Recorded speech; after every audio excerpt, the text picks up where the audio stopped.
अस्सलाम वालेकुम, hopefully fine. आज हम स्टार्ट करेंगे अपना लेक्चर नंबर 10 और लेक्चर नंबर 10 स्टार्ट करने से पहले मेरी आप लोगों से रिक्वेस्ट है, अगर आप लोगों ने मेरा चैनल सब्सक्राइब नहीं किया हुआ तो उसे सब्सक्राइब कर लें और अगर आपको वीडियो अच्छी लगती है तो उसे लाइक करें।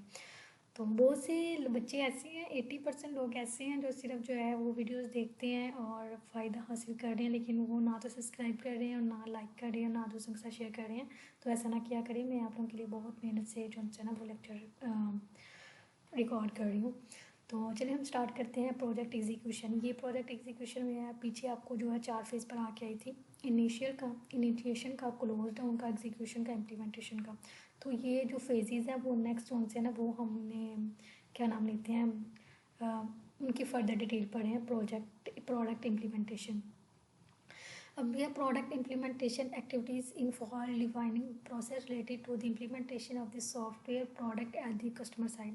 इसमें पता क्या बेसिकली चीज़ इसने कहा है कि कस्टमर साइड पे हमने अपने सॉफ्टवेयर प्रोडक्ट को इम्प्लीमेंटेशन करवाना है।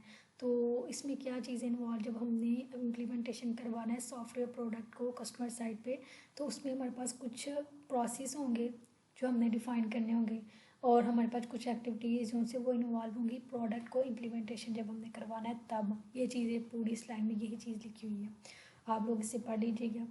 और इसके बाद है इम्प्लीमेंटेशन, इसका ये नीचे जो है फर्दर आ जाते हैं। इम्प्लीमेंटेशन प्लान क्रिएशन, इसमें ने कहा है कि जब इसमें आप लोगों को मैं उर्दू में बता दूँ कि define the duration of the implementation. ये एक चीज़ आपने याद करें, जब क्रिएशन का आएगा वर्ड तो आप लोगों को पता होना कि इसमें ड्यूरेशन ज़रूर आएगी। इसमें क्या है कि हमने इम्प्लीमेंटेशन की ड्यूरेशन फाइंड करनी है और इसके अंदर हार्डवेयर सॉफ्टवेयर होंगे जो हमारे सॉफ्टवेयर प्रोडक्ट की इम्प्लीमेंटिंग के लिए हमें चाहिए होंगे। ठीक है, सॉफ्टवेयर प्रोडक्ट की इम्प्लीमेंटेशन के लिए हार्डवेयर सॉफ्टवेयर हमें चाहिए होंगे और हमने सबसे पहले अपनी इम्प्लीमेंटेशन की ड्यूरेशन को डिफाइन करना है। और इसके बाद रहता है सपोर्ट प्लान क्रिएशन। अब आपको इसके नाम से ही पता चल जाना चाहिए कि हमने कुछ ऐसे सपोर्ट का मतलब होता है कि हमने देनी है, ऐसे प्लान हमने क्रिएट करनी है जिसमें हम अपने यूज़र को, अपने कस्टमर को सपोर्ट दे सकें। अब इसमें भी यही चीज़ है कि the project manager also need to create a support plan for the customer. हमने जो प्रोजेक्ट मैनेजर होता है ना वो उसने क्रिएट करना होता है सपोर्ट प्लान अपने कस्टमर के लिए। और जो है इसमें आ जाता है कि पोस्ट जो है ना वो पोस्ट इम्प्लीमेंटेशन इसमें आ जाती है कि पोस्ट इम्प्लीमेंटेशन जो होता है इसमें जो से आता है इंक्लूड होते हैं the number of support staff available to the customer. इसमें भी इसने क्या सपोर्ट स्टाफ हमारे लिए अवेलेबल होता है कस्टमर के लिए, कुछ number of support staff available होंगे कस्टमर के लिए और जो सपोर्ट स्टाफ होंगे उसमें उनका नेम, कॉन्टैक्ट नंबर और ड्यूरेशन आ जाएगी कब कितने टाइम तक के लिए ये जो से हमारे पास अवेलेबल होंगे। और इसके बाद है ट्रेनिंग प्लान क्रिएशन। इसमें ये देखा कि जब हम अपने प्रोडक्ट की इम्प्लीमेंटेशन के दौरान, जब हम अपने प्रोडक्ट की इम्प्लीमेंटेशन करते हैं तब हमने ना एक ट्रेनिंग क्रिएट करनी है ताकि हमने अपने सॉफ्टवेयर प्रोडक्ट के अबाउट अपने कस्टमर को ट्रेन कर सकें। यानी जैसे मैंने अपने प्रोडक्ट बनाया, मैं कुछ लोगों को ट्रेन करूँगी, ठीक है, कुछ कस्टमर को कि हमने कैसे, जैसे कि अभी कोई भी कह रहे किसी कंपनी ने अगर कोई कह रहे कोई भी चीज़ उसने जो उनसे प्रोडक्ट बनाया, उसमें पहले आपको बताना है कि ये चीज़ आपने इस तरह यूज़ करनी है, इसके अगर आपने इस तरह की तो आपको ये नुकसान हो सकता है। और हर चीज़ से वो आप लोगों को बताते हैं। आप लोग कमर्शियल देख लें, उसमें भी उन्होंने गाइड किया होता है आप लोगों को। और अगर आप कोई प्रोडक्ट लेते हैं उसमें उन्होंने लिस्ट बनाई होती है पूरी, उस बेसिकली यही चीज़ होती है। इसमें ये जो है ट्रेन सिमुलटेनियसली का मतलब होता है, इसमें एमसीक्यू है कि ट्रेन हमने क्या करना है, सिमुलटेनियसली हमने ट्रेन करना है। उसके बाद हमारे पास जो पॉइंट है वो यूज़र एक्सेप्टेंस प्लान्स। इसमें यूज़र एक्सेप्टेंस प्लान में बेसिकली ये चीज़ आती है कि हमने अपना प्रोडक्ट जो है वो बनाया, ठीक है, हमने ना वो प्रोडक्ट जैसे आप कह लें कि कुछ हमें प्रोडक्ट मिलते हैं कि आप फ्री में यूज़ करें, ठीक है, और हमें बताएं कि आपको हमारा प्रोडक्ट कैसा लगा। तो ये चीज़ बेसिकली वही है यूज़र एक्सेप्टेंस प्लान्स की। हमने जो उनसे ना एक टेस्ट करना होता है कि ये चीज़ देखने के लिए जो हमारा प्रोडक्ट है वो उसके अंदर की जो फंक्शनैलिटी है, जो उसके अंदर परफॉर्मेंस है, वो जो हमारा कस्टमर चाह रहा होता है उससे मीट कर रही है कि नहीं। यानी हमने जो अपना प्रोडक्ट बनाना है वो हमने यूज़र के मुताबिक बनाना है। यानी हम ऐसे तो कोई चीज़ नहीं ना बना सकते जो हमारे यूज़र को, यानी जो हमारे लेने वाले हैं, ग्राहक हैं, उन्हें वो चीज़ पसंद ही ना आए, यानी या वो जो चीज़ चाह रहे हैं वो उन्हें मिल ही ना रही हो तो वो कैसे वो बाय करेंगे। इस चीज़ को ये हमने टेस्ट करवाना है कुछ लोगों से। और जो हमारी प्रोडक्ट हो वो हमेशा यूज़र फ्रेंडली और स्केलेबिलिटी इसके अंदर हो। उसके बाद आ जाता है प्रोजेक्ट क्लोज डाउन। इसमें जो है ना लास्ट एक्टिविटी यानी फाइनल एक्टिविटी है प्रोजेक्ट मैनेजर की जो होती है वो है प्रोजेक्ट को क्लोज डाउन, यानी जो बंद करना, जो हो जाता है ना प्रोजेक्ट को अपने क्लोज करना है। सबसे पहले जब हमने प्रोजेक्ट को क्लोज डाउन करना है तो हम इसकी एक रिपोर्ट को प्रिपेयर करने दें। इसमें इसलिए क्या है कि एनालाइज करने that you do for the project. हम एक ना एनालाइज करना है कि प्रोजेक्ट के लिए तैयार करते हैं। हम एक तजज़िया एनालाइज का मतलब है तजर्बा। ये मैंने ऊपर लाइन लिखी है कि तजर्बा जो आप प्रोजेक्ट के लिए तैयार करते हैं, analyse that you do for project. एक प्रोजेक्ट के लिए आप जो तजर्बा तैयार करते हैं उसमें कहते हैं एनालाइसिस करते हैं कि व्हाट वेंट रॉन्ग, क्या हमने गलत किया है, व्हाट वेंट राइट और क्या हमने ठीक किया है, and what you could have done better in this software project. इसने आपके हम अपने सॉफ्टवेयर प्रोजेक्ट में क्या बेहतर कर सकते थे, क्या हमने गलत किया, क्या हमने ठीक किया और हम अपने सॉफ्टवेयर प्रोजेक्ट के लिए क्या बेहतर कर सकते थे। ये चीज़ रिपोर्ट में आएगी, ठीक है। इसके बाद आता है आइडेंटिफाइंग लर्निंग। इसके बाद हमने जो है ना एनालाइज किया। अब जैसे हमने कुछ रिपोर्ट ऊपर बनाई, उसमें हमने कोई चीज़ों का एनालाइज किया, आइडेंटिफाई किया, और जो की लर्निंग पॉइंट जो होती है ना हमने अपने प्रोजेक्ट में हमने आइडेंटिफाई करनी है और एनालाइज करने हैं की आइडेंटिफाइंग लर्निंग पॉइंट्स अपने सॉफ्टवेयर प्रोजेक्ट से। और वो जो आइडेंटिफाई हमने किए होंगे ना पॉइंट्स, वो हमें हेल्प देते हैं कि हम फ्यूचर में जो प्रोजेक्ट बनाएं उसको इम्प्रूव के उसकी इम्प्रूवमेंट के लिए वो पॉइंट जो होते हैं ना वो हमारे लिए ज़रूरी है। फ्यूचर में अगर कोई प्रोजेक्ट बनाएंगे, नहीं अगर हमने अपना प्रोजेक्ट को क्लोज डाउन किया तो हमने देखा कि ये पॉइंट जो है वो गलत हो गया, ये ठीक हमने मार्क कर लिया। नेक्स्ट जब हम कोई प्रोजेक्ट बनाएंगे तो हमें वो जो पॉइंट हमने नोट किए हुए वो हमें हेल्प करेंगे कि हम अपने प्रोजेक्ट को कैसे अच्छा बना सकते हैं, ठीक है। इसके बाद आता है आइडेंटिफाई रीयूजेबल सॉफ्टवेयर कंपोनेंट। इसमें ये देखिए रीयूजेबल का मतलब होता है कि जो सॉफ्टवेयर पहले से जो से है ना बने हुए और हमने उन्हें रीयूजेबल करना है। इसमें कहता है reusing software components enables you to load दिखा, जैसे कि देखें जब हम री इनेबल जो री यूजिंग है, जब हमने किसी चीज़ को री यूज़ करते हैं तो इसकी कॉस्ट भी कम होती है, टाइम इस पर कम लगता है, उसकी एफर्ट जो होती है वो भी कम लगती है। हमने प्रोजेक्ट को सक्सेसफुली मीट करें क्योंकि वो पहले से बनी होती है, बस उससे हमें कुछ चेंजिंग करनी होती है तो वो हमें जो है ना वो प्रोजेक्ट अच्छा मिल जाता है। इसके बाद आता है क्रिएट रेफरेंस मटीरियल।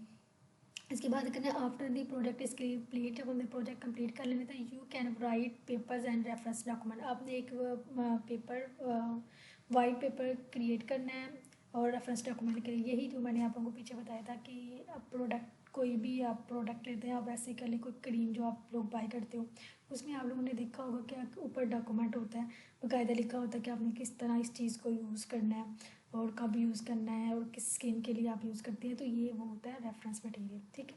इसके बाद आ जाता है प्रोजेक्ट मैनेजमेंट मिथ। मिथ का मतलब होते हैं स्किल्स, और ये हमारे पास कोई ऑलमोस्ट 9 मिथ हैं और इसे तो बहुत इजी है। मतलब आप लोग ये कह लें कि अगर प्रोजेक्ट को मैनेजमेंट करना है तो उसमें कौन सी स्किल्स या कौन से बेनिफिट्स चीज़ें जो उनसे ना वो हमें चाहिए होती है। इसमें कहते हैं कि पहले combine the best resource with the worst resource available. इसने कहा कि आपने जो कंबाइन करना है जो बेहतरीन रिसोर्सेज को बुरे रिसोर्सेज के साथ, और ये अवेलेबल होते हैं और ये हमें जो उनसे ना वो हमें अवेलेबल होते हैं हमने जब, और ये जो उनसे होते हैं ना ये जो बेस्ट रिसोर्स, पहले आप लोगों ने ये ना इनकी इंग्लिश जो है ना वो बड़ी गंदी है, आप लोगों ने इस तरह याद करना है।